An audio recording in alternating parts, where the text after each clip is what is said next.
Breaking news. Nagkakainitan ngayon ang United States of America at United Kingdom. Ito ay dahil sa nais ng United Kingdom na ibigay ang Chagos Island sa Mauritius. Kasama na rito ang sikat na island na tinatawag na Diego Garcia. Tinawag pa ni President Donald Trump ang Prime Minister ng UK na si Keir Starmer na nawawalan na ito ng kontrol sa UK at sa mga pag-aari nito, at ito ay isang napakalaking pagkakamali ng United Kingdom. Mga kaibigan, bakit nga ba importante sa United States of America ang Chagos Island maging ang Diego Garcia? Ano ang koneksyon nito sa Iran? Yan ang ating pag-uusapan sa videong ito. Pero bago ang lahat ay huwag kalimutang mag-subscribe. Samahan mo na rin ng like ang videong ito at i-click ang notification bell. Napakalaki kasing tulong yan para sa aming mga content creators.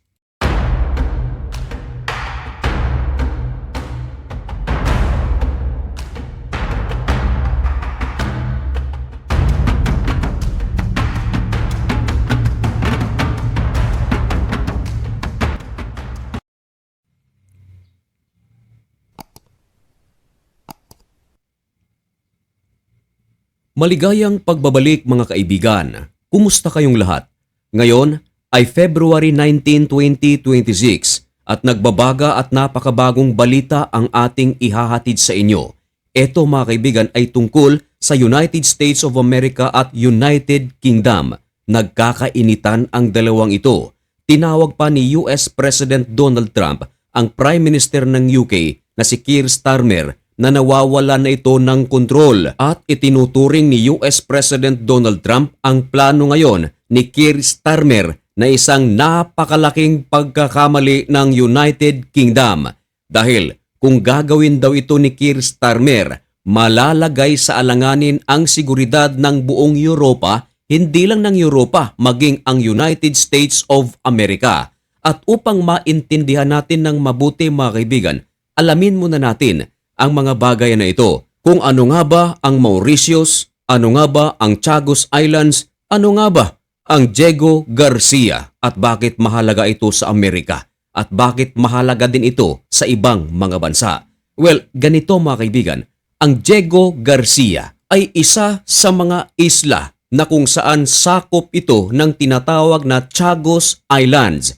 Ang Chagos Islands ay binubuo ng 60 mga isla. Isa riyan itong Diego Garcia. At sa Diego Garcia, nakapwesto riyan ang napakaraming sandata ng Amerika.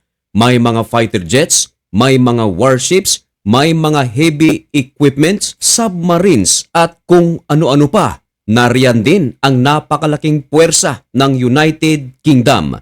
Ibig sabihin, sa isla ng Diego Garcia, nagsama-sama ang puwersa ng Amerika at ng United Kingdom. At noong gyera ng Israel at ng Iran noong nakaraang taon, ayon sa ulat, dito nagmula ang mga bombers ng United States of America. Ang location ng Diego Garcia ay nasa tapat lamang ng Yemen at kitang-kita rin dito ang Iran. Ibig sabihin, napakagandang location ito kung gyera sa pagitan ng Amerika at Iran ang pag-uusapan. Strategic area din ito para sa Africa, Middle East at marami pang bansa. Ibig sabihin, ang isla na ito ay nakaharap sa napakaraming bansa. Kaya napakalaking depensa nito para sa United States of America at UK. Kumbaga, napakahalaga ng lugar na ito. Ang history nito mga kaibigan, noong 1965, ang Diego Garcia ay hiwalay pa sa tinatawag na Mauritius. Ang Mauritius ay tinatawag ngayon na Republic of Mauritius. Kontrolado ng UK ang mga lugar dito. Ang mga isla, kahit na matatagpuan ito sa Indian Ocean, ay under ito sa pamamahala ng United Kingdom. Ngayon, iatras natin ng 5 taon, 1960s. Inimbita ng Britanya ang United States of America na iposisyon at manatili ang Amerika sa Diego Garcia hanggang sa loob ng napakaraming taon. Ibig sabihin, ang United Kingdom ang naglagay sa United States of America sa Diego Garcia at nagkaroon sila ng deal. At ang deal na ito ay magtatapos ngayong 2036. Ito ngayon ang pinagpuputok ng butsi ni President Donald Trump dahil ang Diego Garcia ay isa sa mga lugar na ibibigay ng United Kingdom sa Mauritius o Republic of Mauritius. Of course, magagalit dito ang United States of America dahil sa napaka-importante nito para sa kanilang seguridad. Ayon kay President Donald Trump, nawawalan na raw ng direksyon o hindi tama ang mga desisyon ng United Kingdom dahil dito. Sapagkat ayon kay President Donald Trump, ang Republic of Mauritius ay alyado o kaibigan ng China na siya namang kalaban ng Amerika. At ang China, alam ng buong mundo, ito ay alyado ng Iran. Ayon sa mga eksperto, kung ibibigay ito ng United Kingdom sa Mauritius, madaling mapapasok ng puwersa ng China ang mga lugar dito at baka makumpirmiso pa ang national security ng Amerika at ng United Kingdom. And of course, kung papasok dito ang China, alam naman ng buong mundo na ang China at Russia, Iran, North Korea ay magkakaibigan.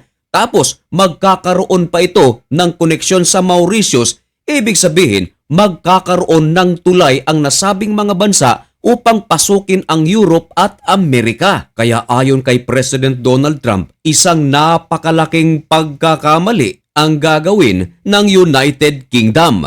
Ano sa tingin ninyo mga kaibigan, may reason kaya si President Donald Trump dito o si Trump ang nagkakamali? Noong nakaraang taon, 2025, inaprubahan na ng United Kingdom na ang mga isla rito ay ibibigay na sa Mauritius. Muli itong nauungkat ngayon. Pero depensa naman ng United Kingdom na kahit na kung ibibigay ito sa Mauritius, ay mananatili pa rin ang military base ng Amerika at UK sa naturang lugar. Bagay naman mga kaibigan na kinukundina ng maraming mga Amerikano at mga Briton sapagkat ayon sa kanila, hindi lang pagkakaibigan, hindi lang ang pagpapanatili ng puwersa ng Amerika at UK ang pinag-uusapan sa islang ito, kundi ang seguridad nga ng buong Amerika at UK. Dagdag pa ni US President Donald Trump na basta na lang gumagawa ng desisyon ang UK nang wala namang konkretong dahilan. Nako mga kaibigan, ano ang inyong masasabi